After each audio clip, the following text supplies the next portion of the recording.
Meu nome é Victor e hoje vamos falar sobre os impactos da tecnologia no desenvolvimento interpessoal de jovens e alunos. Estamos aqui representando o SESI Itaú, segundo ano, e é um trabalho com uma temática importante e interessante, pois a tecnologia, que está cada vez mais presente na atualidade, ela tem um viés enorme e traz diferentes consequências, sendo elas positivas ou talvez não muito produtivas. E será uma temática que terá uma consultoria no meio e esperamos que com essa discussão a gente possa oferecer algo de produtivo para vocês, um novo conhecimento e novas teorias. Para falarmos com maior propriedade sobre o tema, traremos à discussão uma pessoa a qual possui um ponto de vista mais científico e crítico, trazendo ao projeto um discurso de autoria. Olá, boa tarde. Boa tarde. Boa tarde, meninos. Estamos aqui com a professora do SESI Itaúna, Ingrid Rodrigues. Então, né, boa tarde, Ingrid. Primeiramente, obrigado por ter aceitado o convite, né? Como já comentei várias vezes com a senhora, é uma professora muito importante aqui na rede SESI e eu espero que a gente possa ter uma boa discussão aqui. Agradeço novamente por você estar presente aqui conosco. Então, a gente gostaria de fazer umas perguntas envolvendo sua área de atuação, seu dia a dia, sua convivência. Eu que agradeço o convite e espero poder contribuir com o projeto de vocês. Claro.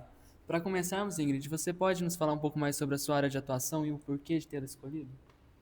Eu sou professora de biologia, sou formada em ciências biológicas e, na verdade, meu início da minha vida profissional não foi na educação. Primeiro eu comecei como consultora na área ambiental, viajei para várias partes do Brasil prestando consultorias nessa área de educação ambiental e responsabilidade socioambiental. E em 2013 eu comecei uma escola em Belo Horizonte, que é o Colégio Militar de Belo Horizonte, e desde então eu leciono principalmente para turmas do ensino médio. Acredito que o que mais me motiva a trabalhar com a educação é o poder transformador da educação e como que a gente consegue ver o crescimento e desenvolvimento dos nossos alunos e, de fato, profissionalmente isso é o que me motiva e me faz sempre querer estudar, melhorar na área, melhorar na minha profissão, né? Eu tenho uma pós-graduação em gestão de projetos, tenho uma pós-graduação em biociência e também tenho um mestrado em ensino de biologia. Bem interessante, uma longa caminhada, né? Agora que a gente já se apresentou melhor, conhecemos mais um pouco sobre você, a gente pode dar início à discussão? Sim. Relembrando que o tema do podcast é impactos da tecnologia no desenvolvimento interpessoal do indivíduo. Aí podemos trazer a primeira questão? Claro.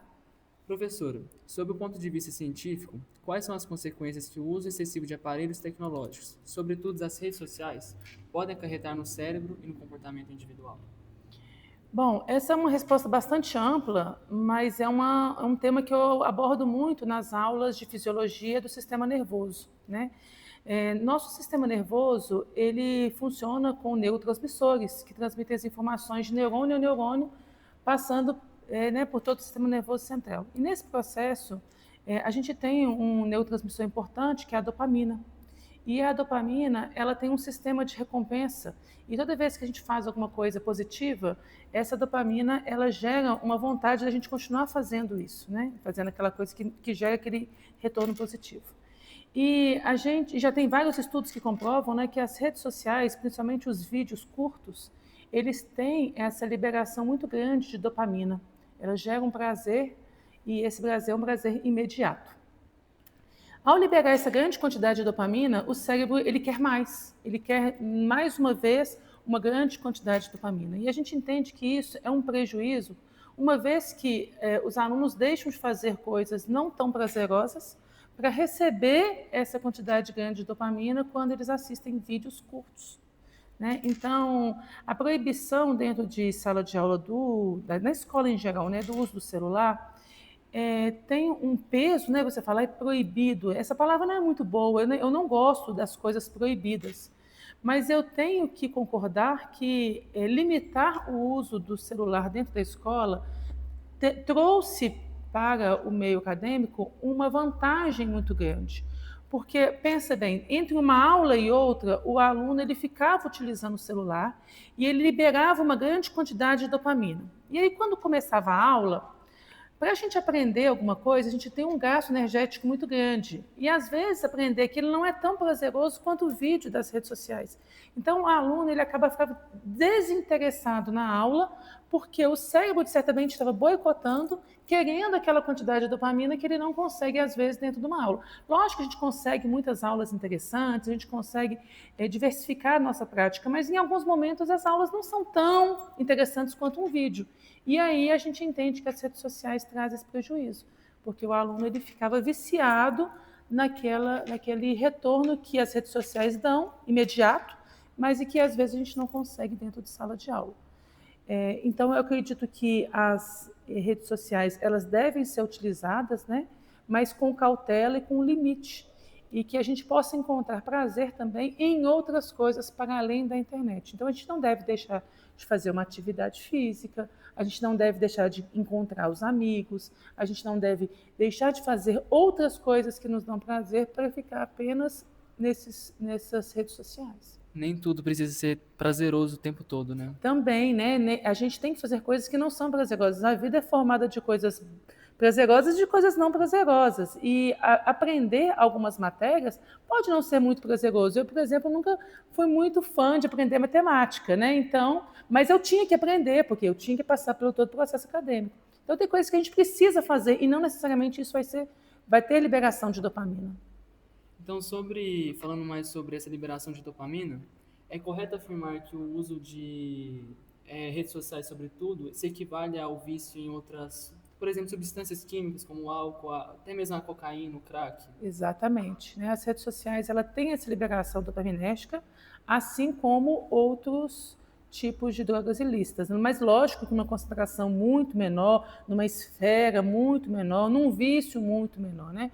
Então, assim, a gente compara porque o mecanismo é semelhante, mas lógico que a quantidade de dopamina e o vício, ele realmente é diferente, mas é importante a gente ter essa relação porque o sistema de recompensa para o cérebro, ele é semelhante. E a senhora acha que esse não pode ter sido uma atitude muito exagerada, um tipo de ultimato? Você acha que foi na medida certa ou você acha que poderia ter tido uma tomada um pouco menos brusca para essa situação? Você fala da proibição do uso do celular na escola? Exatamente.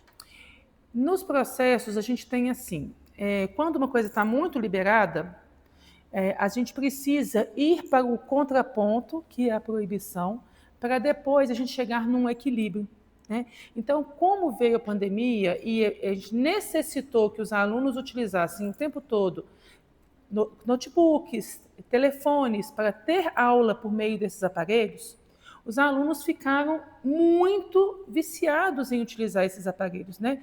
Parecia parte do corpo deles. Então, naquele momento histórico que a gente viveu, que a gente precisou disso como ferramenta para ter aula, quando a gente voltou para a aula presencial, ficou muito difícil para os alunos se desvencilharem desses aparelhos, né? Então, eu acredito que a gente precisa pendular para o outro lado, que é a proibição, e que não é positivo também, qualquer proibição eu não acho positivo, para depois a gente chegar num equilíbrio, numa utilização saudável, sem que isso traga prejuízos para o processo educacional. Vai começar de onde, mais ou menos? Faz a pergunta. Tá. Na sua opinião, Ingrid, você que tem muito costume, você pode ter um conhecimento mais abrangente, você que é uma professora, imagino que tenha muito acesso a diversas vidas de diversos alunos, imagino que possa responder melhor essa questão, já que muitas vezes o trabalho de ser professor envolve realmente ir mais profundamente na mente do seu aluno. Então, na sua opinião, como as redes sociais têm influenciado as relações interpessoais? É uma nova dinâmica de se relacionar, né? E a gente está aprendendo com essa nova dinâmica. Eu acho que os jovens estão aprendendo, nós, adultos, estamos aprendendo com essa nova dinâmica. Eu fico pensando, eu que sou de uma geração que veio do analógico e agora do digital, né? A gente consegue perceber como que a gente se relaciona diferente com as informações, né? Então, eu sou da época que a gente começou a fazer ligações pelo celular. A gente saiu de casa. Na verdade, eu sou da época anterior, da época que a gente tinha que deixar recado em casa para alguém num telefone fixo. E depois a gente passa para o celular, onde a gente consegue fazer ligações móveis. E hoje a gente tem jovens que não utilizam a ligação, né? Mensagem, tudo é por mensagem. Então, é como se a ligação fosse uma coisa invasiva, né? A ligar é entrar na intimidade, né? Em contato com a pessoa ligando, entrar na intimidade. E eu entendo que essa evolução a gente vai vivendo mais do que refletindo sobre ela. Mas é importante a gente fazer uma reflexão sobre ela, porque muitas vezes as pessoas elas estão juntas fisicamente, mas elas ainda sentem a necessidade de comunicar por mensagens pelo aparelho, né? Então a gente muitas vezes vê os alunos tão próximos, eles mandam mensagem ou como uma agenda ou como um lembrete para que a outra pessoa faça alguma coisa, ou até mesmo sem comunicar diretamente a elas usando a mensagem. Então, a gente precisa refletir de que forma que isso traz um impacto na questão da sociabilização. Até mesmo a questão da proibição do telefone, voltando nesse assunto, eu acho que ele aumentou o contato dos alunos, principalmente nas horas de intervalo e do recreio. Então, ao invés de deixar uma mensagem ou de ficar no aparelho celular na hora do recreio, os alunos aproveitam esse momento para poder interagir melhor, né, e aumentar esse contato pessoal. Fora da escola, né, no aspecto pessoal, a gente sente que precisa colocar limites para esse uso, né? Quantas vezes a gente está num restaurante ou está em casa mesmo e não conversa diretamente e fica conversando com outras pessoas distantes no aparelho. Então, acho que é um desafio para jovens, mas é um desafio também para os pais, é um desafio também para as famílias, né? Se conectar mais, fazer refeições juntos, assistir a um programa de televisão, não usar o celular num momento em que a gente está num convívio social, né? Aproveitar esse momento em família e deixar o aparelho um pouco. Mas esse é um exercício que a gente precisa fazer e uma reflexão diária, que não é só para os jovens, eu acho que é para todas as idades. Eu gostei de você ter entrado nesse assunto, porque além de professora, acima de tudo, a senhora também é mãe.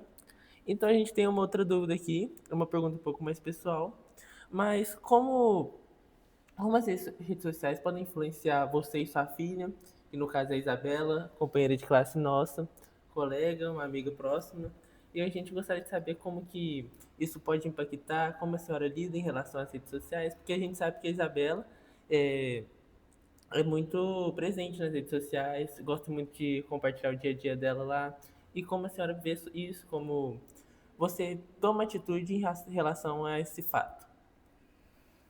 Sempre na questão da orientação, né? Acho que a orientação é a melhor forma da gente conseguir lidar bem com isso.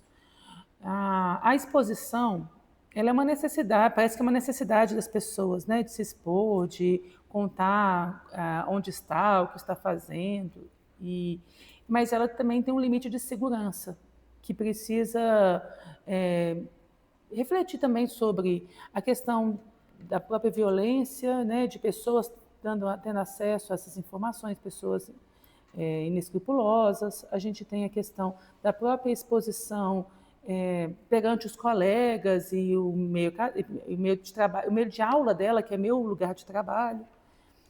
Quando ela era mais jovem, eu tinha uma orientação mais presente e controlava melhor as redes sociais dela. Por exemplo, eu não deixava ela tirar foto nas redes sociais de uniforme, porque eu achava que, de uma forma, identificar o lugar onde ela frequenta, onde ela está. Ela era uma criança, né? E à medida que ela foi se tornando uma adolescente, eu fui dando a ela a liberdade de utilizar as redes, monitorando de um pouco mais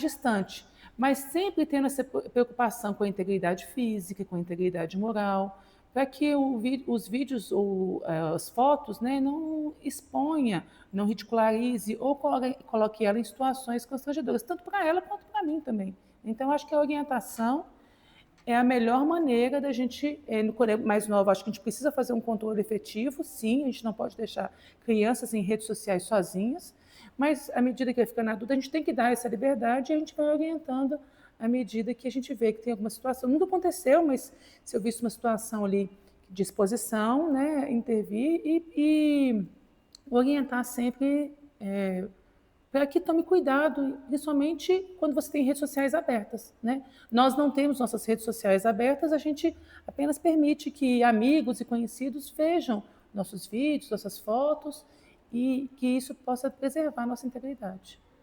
Excelente, excelente. Voltando um pouco mais a falar sobre as redes sociais, uma questão que eu queria que trouxéssemos aqui é a questão da idealização que acontece nas redes, o story, né, as influencers, blogueiras. Existe uma comparação, existe uma distorção, talvez de realidade ali onde a pessoa ela se compara, sendo que ela é totalmente diferente.